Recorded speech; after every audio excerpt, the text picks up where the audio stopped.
In this video, I'll explain what gluten intolerance is and how it affects your life.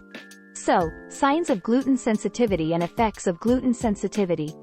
Even more recently, I read a piece that said gluten sensitivity might not be real. That's not true, though. Gluten sensitivity is real, and here are the top signs that you may be allergic to gluten. If you have any kind of digestive problem, it's clear that you're sensitive to gluten. Whether you have food issues or not, if you are allergic to dairy, wheat, and eggs, that is a clear sign that you are sensitive to gluten. If you have an autoimmune disease, it's a clear sign you have a gluten intolerance. If you have ongoing fatigue, fibromyalgia, weight gain, joint pain, arthritis, or brain inflammation, you may want to try acupuncture. Or if your child has ADHD or autism, or if you have thyroid problems like hyperthyroidism or a hormone imbalance. All of these are clear signs that you might be sensitive to gluten. Gluten is a protein that is sticky and can be found in wheat, barley, and rye. Today, mostly in wheat. This gluten has changed over time, so it's not the same gluten that our ancestors ate 200 years ago. This is a new kind of gluten that makes our bodies very sick. Here's what happens and how your body responds. Gluten is a protein that makes you sick when you eat it. When it gets into your gut, it will start to make your gut swell. It will tear a hole in your stomach in the end. Since your gut is like a net, it will tear a hole in it, and gluten will get in and start making your whole body inflamed. In fact, it can lead to inflammatory diseases. Because your body detects gluten in proteins, gluten intolerance is the root cause of autoimmune disease. It sees it as a foreign invader, even though other tissues in your body, like your thyroid, joints, and other things, are also made of protein. So, after attacking gluten for a long time, your body says, "Oh, there's a protein on the thyroid that looks like gluten. I'll also start to fight against that."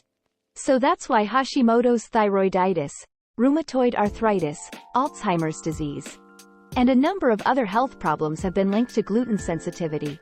So, again, having any of these problems is a clear sign that you are sensitive to gluten. So, let me show you how to stop eating gluten and how to stick to a gluten-free diet. First, it's not as bad as it sounds. Most people think, if I give up gluten, I can't eat bread ever again. There are gluten-free flours that come from nature, which is good news.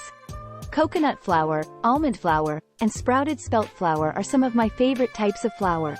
At least it says that the sprouted spelt is gluten-free. Sourdough breads are also a lot easier to eat.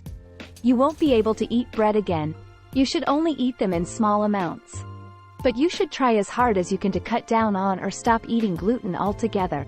One of the best ways to heal from gluten sensitivity is to follow a diet called the GAPS diet. If you have gluten sensitivity, Hashimoto's, rheumatoid arthritis, food allergies, or struggle with food intolerance or allergies, this is the best way to get better. The GAPS diet helps your gut system heal, and it includes things like bone broth, organic chicken, and pretty much any kind of meat. It comes with a lot of food, like fruits, veggies, and squash. But if you have gluten intolerance and want to get better, you should really look into the GAPS diet. It is one of the best ways to heal gluten intolerance, if not the best way. Taking supplements like L-glutamine, digestive enzymes, and probiotics can also help you heal from gluten intolerance. In particular, you can get digestive enzymes that can help your body heal from gluten intolerance. It can also make it easier to digest gluten. If you do all of those things, I'm sure you'll notice a change right away in how your overall gluten sensitivity symptoms are getting better.